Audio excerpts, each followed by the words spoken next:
Assalamualaikum warahmatullahi wabarakatuh. Ketemu lagi dengan Jenderal Channel. Kali ini sang jurnalis senior atau Mbak Nana atau biasa dikenal dengan Najwa Shihab, sangat kompeten, elegan, luar biasanya bertanya atau membongkar semua siapa sih Kang Deddy Mulyadi ini, sang gubernur Jawa Barat yang lagi viral, lagi hits, lagi luar biasa kepemimpinannya atau gagasan-gagasan yang sangat diminati oleh semua rakyat-rakyat warga Jawa Barat, khususnya terutama rakyat kecil. Di samping beliau bertanya juga kenapa menjadi daripada menjadi bupati, terus apalagi wakil bupati Purwakarta, begitu juga dengan DPR sampai sekarang menjadi gubernur Jawa Barat. Apa sih, kenapa sih harus dekat dengan rakyat? Kenapa sih harus membantu rakyat? Kenapa sih rakyat kecil yang diprioritaskan? Ini jawabannya langsung dari Kang Deddy Mulyadi. Dan sudah hadir di Mata Najwa mantan Bupati Purwakarta yang kini siap melenggang ke Senayan, Kang Deddy Mulyadi. Selamat malam, Kang Deddy. Selamat malam, Sampurasun. Terima kasih sudah hadir. Politisi karir, pernah di DPRD, 2 kali jadi bupati, di Golkar juga pegang kekuasaan. Apa kira-kira yang akan beda nanti di Senayan dengan pengalaman karir politik yang sudah panjang? Ya, yang beda di Senayan adalah persiapan diri saya menghadapi sebuah dunia yang tidak saya alami, yaitu dunia ruangan yang AC-nya katanya sangat dingin. Karena saya selama ini bekerja di lapangan, rumah saya tidak pakai AC, ruang kerja saya tidak pakai AC. Dan saya orang yang sangat anti terhadap sesuatu yang dibuat-buat.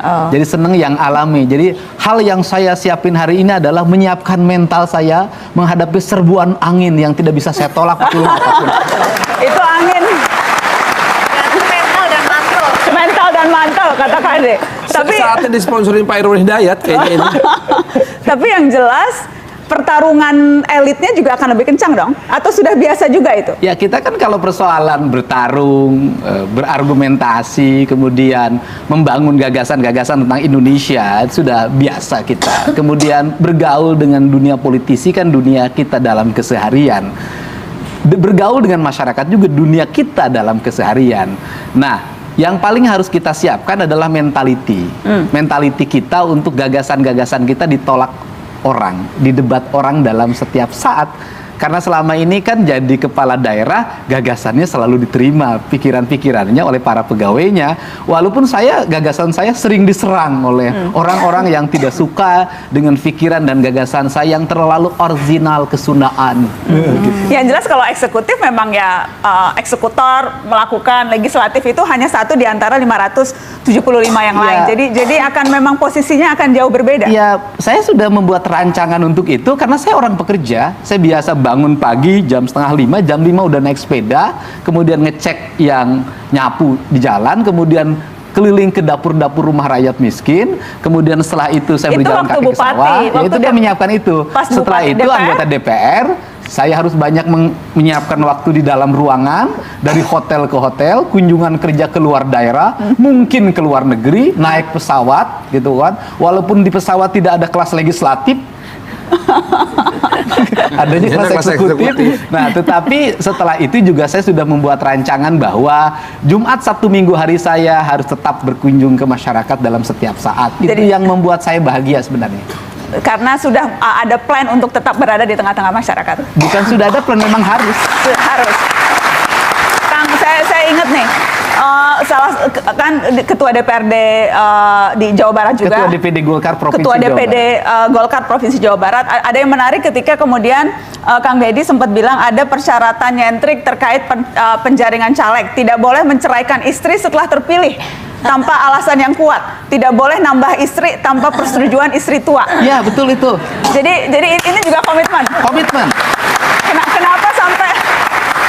Kenapa sampai harus tidak boleh poligami anggota DPR? Ya, tapi nggak mau nyebut ya. Saya ini kan gaul dengan teman-teman anggota legislatif, nggak usah sebutin di mana gitu kan. Saya juga pernah jadi anggota legislatif. Emang kebiasaannya DPR nambah istri ya? 2 tahun.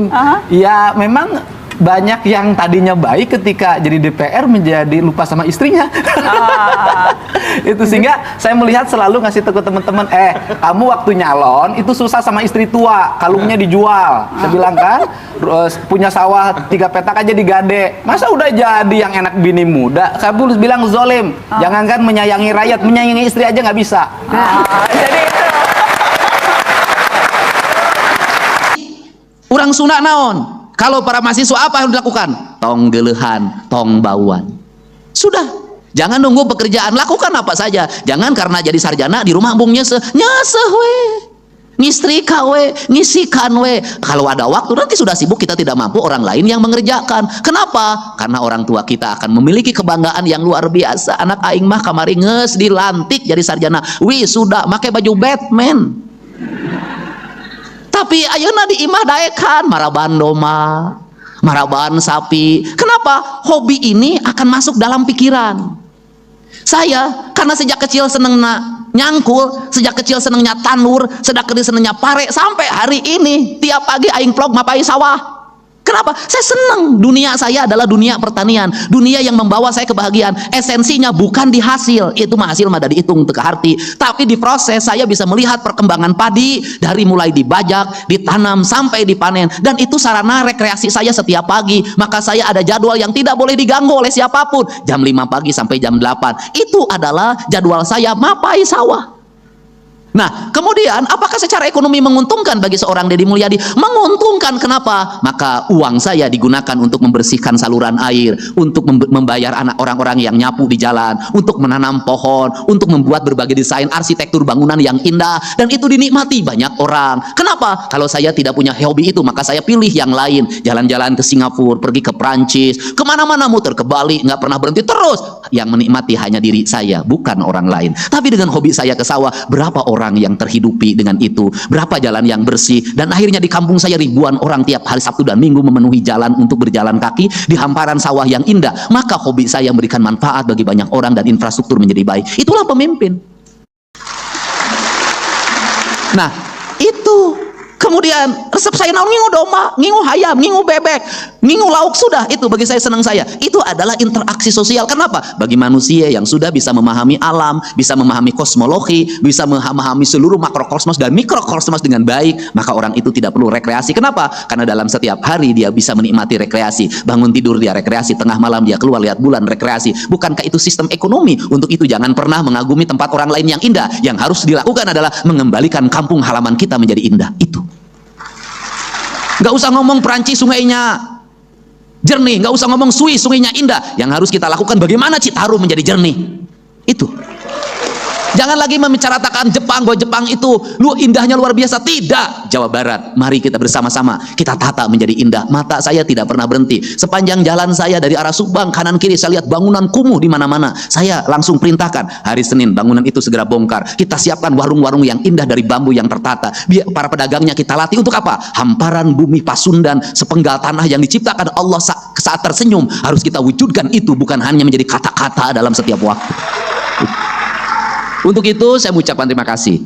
Saya ucapkan selamat bagi kedua orang tuanya yang hari ini sudah sampai pada puncak kebahagiaan dan tugas sebagai orang tua mengantarkan anaknya menjadi sarjana. Semoga apa yang dikeluarkan, biaya yang dibayarkan itu menjadi catatan kebaikan. Dan bagi para sarjana yang dilantik, saya pesan satu hal saja. Jangan dulu ada dalam pikiran Anda untuk menikah dan sejenisnya. Masukkan dalam pikiran Anda, saya tidak akan pernah menikah dulu sebelum orang tua saya bahagiakan terhadap apa yang dikeluarkan itu.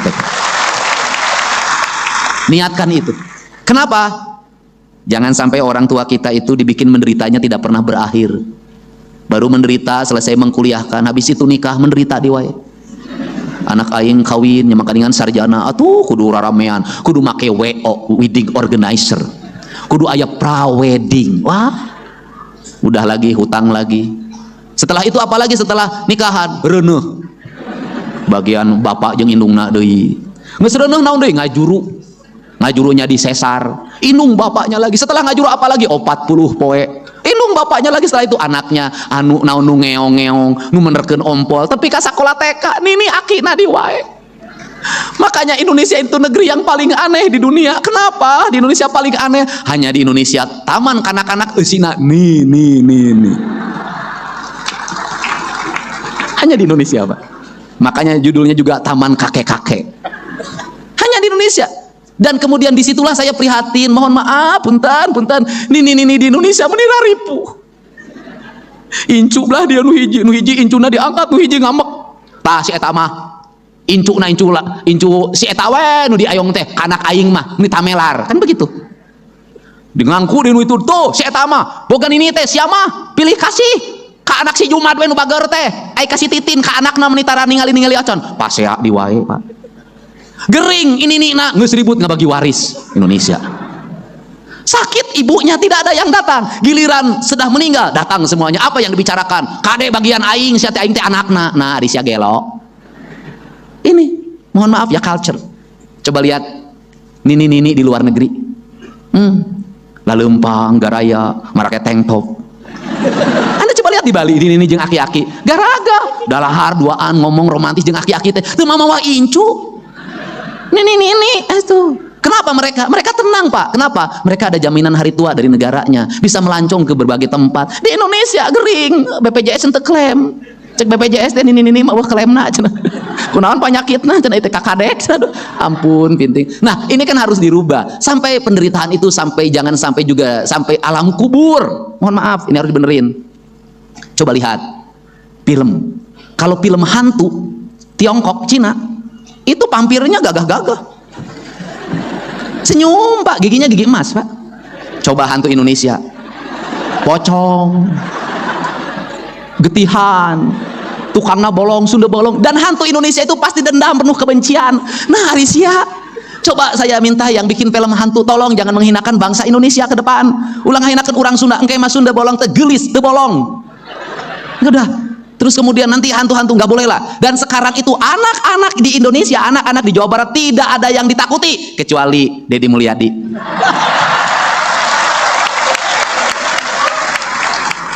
Ayo, kamu belum mandi ya? Ayo, kamu susah makan ya? Ayo, kamu nggak mau sekolah ya? Ayo, kamu melawan terus sama papa dan mamahnya, sama ibu dan bapaknya, sama mami dan papihnya. Ayo, mau dibawa ke barak? Tapi sekarang itu anak-anaknya juga pinter, anak-anaknya speak up lagi. Saya tidak boleh main handphone, Pak Dedi. Ibu saya kerjanya nonton HP. Tolong bawa ke barak. ya itulah hidup ya. Makanya orang tuanya ngasih contoh kalau ngelarang anaknya main HP, ibunya bikin kue untuk anaknya, bikin masakan untuk anaknya. Terus gogorowokan deui. Pak Dedi, ya salaki aing gawena molor we, molor. Bawa ke barak. Lain bawa ke barak, sia teh bawa ke pengadilan agama ngeusan ya sia teh. Ya. Aduh, Unpas ya. Tapi saya nggak apa-apa lah, pidato hari ini nggak dibayar, nggak apa-apa.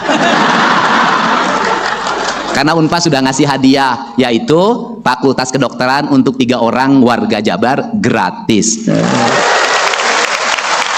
Dan saya sudah sampaikan, yang gratis yang mana? Yang nanti diseleksi fakultas kedokterannya, nilainya 1, 2, 3, itu yang gratis. Hebat. Insya Allah itu bukan pacar saya. Untuk itu saya ucapkan terima kasih bagi semuanya, mudah-mudahan berkah. Setelah ini pekerjaannya terhampar dan saya lagi membuat rencana-rencana kerja, diantaranya industri.